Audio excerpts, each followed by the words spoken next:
So look, if you want to grow your wealth, your income, and increase the amount of time off, then these are the shortcuts that can help. Welcome to the Wealth Creation Podcast. Welcome everybody, it's Dan Latto speaking. Welcome to the Business Growth Show. So in today's show, I want to talk to you about what to do when somebody says, yeah, but you know what, when you're starting up that business, there's just too much competition.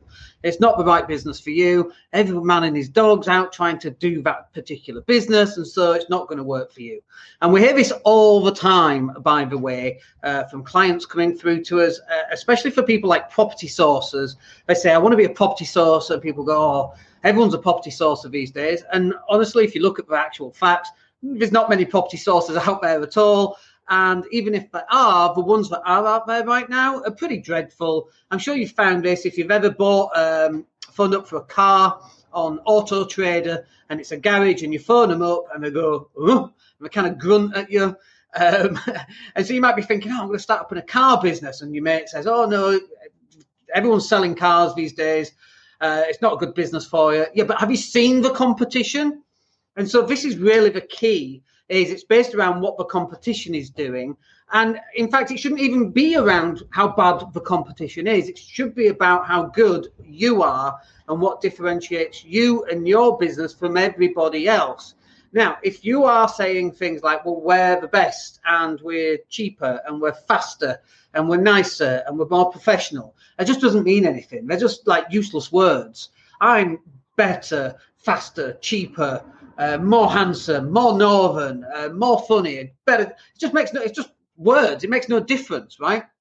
So the thing that does make a difference is what's actually your USP. So, for example, in my digital marketing agency, what we do is we take someone who's got a website, there's not a lot of traffic going to it, say, and then we redesign the website, we redesign what their lead magnet is, we redesign what their sales conversion mechanism is, and then we shove in a whole bunch of traffic at the front end. And we do that by creating organic traffic, which we then move into Facebook ads and YouTube ads and Google ads, once we know what the organic traffic is doing and what's working for them. So that's our USP. We don't just build a website, for example, and go, there you go, you're on your own. We do the whole thing from start to finish. And when we look at the finished item that we've got with our clients, I look at some of these, I'm like, I'm so glad they came to us, because there was no way on this planet would they be able to do what we've done. And that's our USP. You could sit there and try and create your own website for the next 12 months, but it's going to be crap, right? So our USP is we do everything from sales conversion to lead magnets to working out what the website is and what needs to go onto the website, through to this is all the traffic that you need to do. So when somebody says, oh, no, you don't want to be starting up that business, no, there's too many people doing that business, it's crazy for you to think, you know what, you're right. I know I'm down the pub and I'm eating my peanuts and I'm having a pint. But, you know, in this 3-minute conversation, you clearly know far more than I ever could about this business that I've been researching for 6 months, because I've just met you in a pub and you've got a snapshot about who I am and what I do and all this kind of thing, right? And so this is also the side of it, is that people are going to downplay you and your abilities. And that can actually affect you quite a lot, because you're like, well, I did start a business and I have had a failed business. And by the way, I've had failed businesses too. I've had loads of failed businesses, millions of the damn things, right? And I've also had some really successful businesses. But you're supposed to fail, right? You are supposed to fail at first. That is the point. Yeah, but I've just started this business and it's not going as well. It's not supposed to go well. You're not supposed to just start in business and close business and be driving Lamborghinis and Ferraris. That is not how it happens, right? You are going to fail more times than you succeed. And it is in the failing that you get your successes. So you've got to fail faster. You've got to fail forwards, and you've got to fail more often. You've got to push the envelope as to what you think is possible. You've got to put yourself out there. So one of the other things that I hear people saying, and I said to them, you know, all your friends need to know what you do. Your parents need to know what you do. Your brothers and sisters, your dog, your friend's dog. Everybody needs to know what it is that you do. And they say this. They say, yes, I want to keep it quiet for now. What? You want to keep it quiet? These people are going to pay you some money to pay your mortgage and put food on the table? No, I want to keep it quiet. I don't want people to find out. Why don't you want people to find out? Well, in case it doesn't work.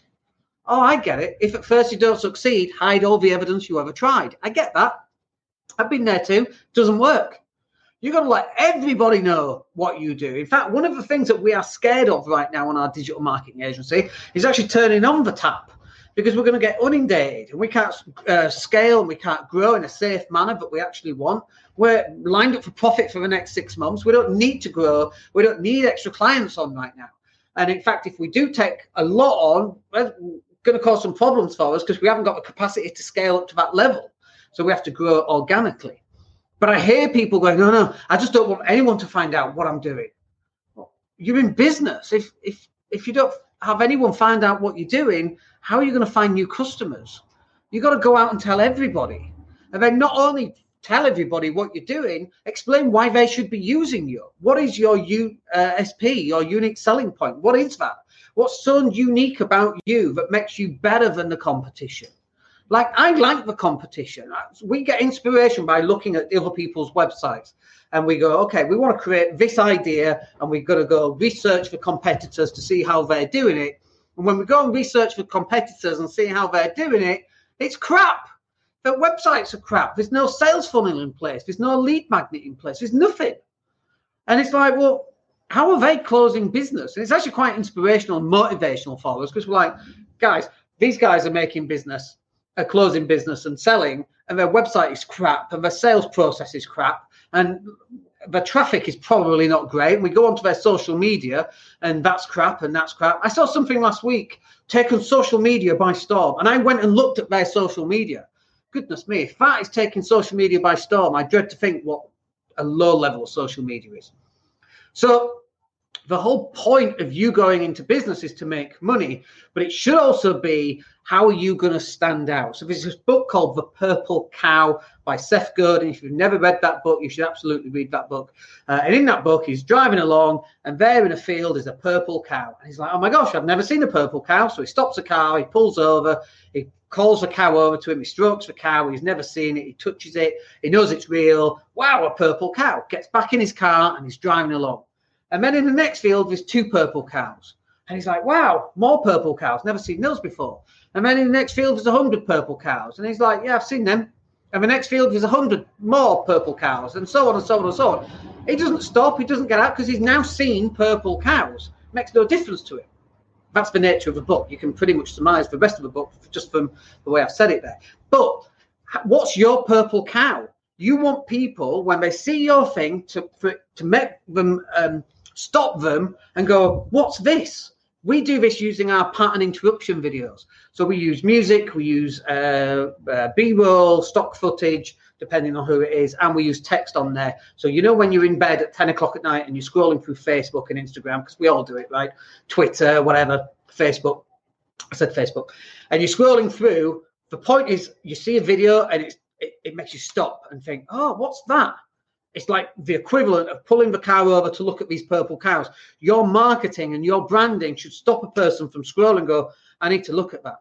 And if you're like me, I open into a new tab on Chrome and I go, I'll look at that later. And then I always forget, okay? But then the next day I see it again, and the next day I see it again because they're using retargeting ads. Again, that's exactly what you should be doing. So first of all, you get the pattern interrupt. You're getting them to stop their natural pattern, whatever that happens to be, going to sleep, brushing the teeth. Whatever that happens to be, and then they stop, they look at your thing, they might click the link and check you out on a website, and they might buy something. That'd be nice, but generally they don't. 83% of people leave your website in 7 seconds, I think it is, and 93% never ever come back to your website. So that's why you need a Facebook pixel, which then drags them back to the website effectively, so you can keep serving them adverts, and then eventually they click, they go onto the website and they buy because you've seen your adverts so many times. All that process starts from being a purple cow, getting a person to initially click from the Facebook onto their website. The cheapest way of doing this is organic content, right? That's by far the cheapest way. And then when they've hit your website, you hit them with a Facebook retargeting pixel, because then it's only people who've already been on your website will you be paying money to come back onto your website. It's not cold traffic. So that's how that works. And so you should be thinking about what's your purple cow? What is your lead magnet? What is your video that's going to get someone to stop, actually watch the video and take a look at your website? What is that going to be? And then go onto your competitors' websites and find out what it is on your competitors' websites. because you'll soon see they don't have one either. Okay, so they're posting on social media, they land on a web page, and there's no retargeting pixel, there's no follow-up, there's nothing. There's no lead magnet to get an email address, and then people are emailed often and regular. There's nothing, right? So this is what you need to be doing. It doesn't matter how much competition there is.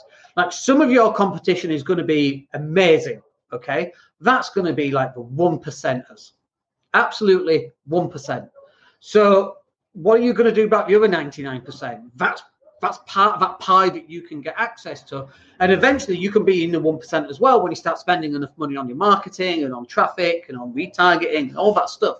But in the meantime, you've got to catch them with a purple cow. That's how you're going to stand out from your competitors. Now, normally at this stage, we've got a couple of questions come in, but we haven't got any coming in today. At least I can't see any. Let me just check on Facebook, have a quick look. But I don't think there are any. Let's have a quick look here. Now, if you have got any questions, stick them in a box down below, and we will answer those. I can't see any questions come in, so that's fine.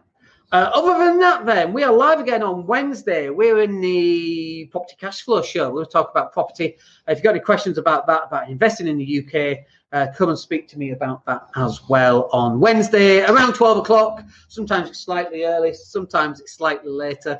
Other than that, we'll speak to you then. Have a great week. My name's Dan Latto. Take care.